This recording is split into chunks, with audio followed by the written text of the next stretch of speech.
एक समय की बात है, गर्मियों के दिनों में एक चींटी बहुत प्यासी थी और वो अपनी प्यास बुझाने के लिए पानी की तलाश कर रही थी।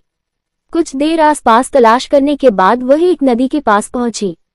सामने पानी था, लेकिन पानी पीने के लिए वह सीधे नदी में नहीं जा सकती थी, इसलिए वह एक छोटे से पत्थर के ऊपर चढ़ गई।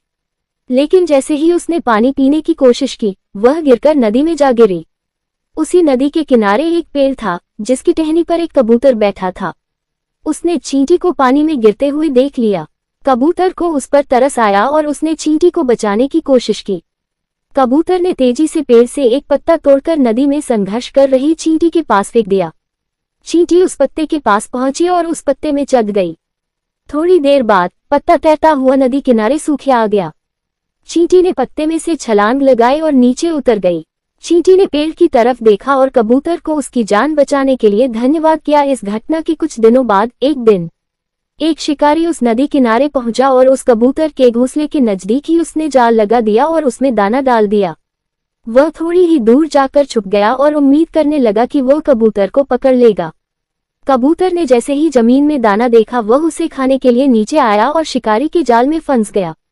वो चींटी वहीं पास में थी और उसने कबूतर को जाल में फंसा हुआ देख लिया। कबूतर उस जाल में से निकलने में असमर्थ था। शिकारी ने कबूतर का जाल पकड़ा और चलने लगा। तभी चींटी ने कबूतर की जान बचाने की सोची और उसने तेजी से जाकर शिकारी के पैर में जोर से काट लिया। तेज दर्द के कारण शिकारी ने उस जाल को छोड़ दिया और अपने पैर को देखने लगा। कबूतर को जाल से निकलने का यह मौका मिल गया और वह तेजी से जाल से निकलकर उड़ गया। सीख कर भला हो भला। हम जब भी दूसरों का भला करते हैं तो उसका फल हमें जरूर मिलता है। कबूतर ने चींटी की मदद की थी और उसी मदद के फलस्वरूप मुश्किल समय में चींटी ने कबूतर की जान बचाई। इसलिए कभी भी किसी की सहायता करने या अच्छा करने से पीछे न हटें। जब भी मौका मिले, दूसरों की बिना किसी स्वार्थ की मदद करें।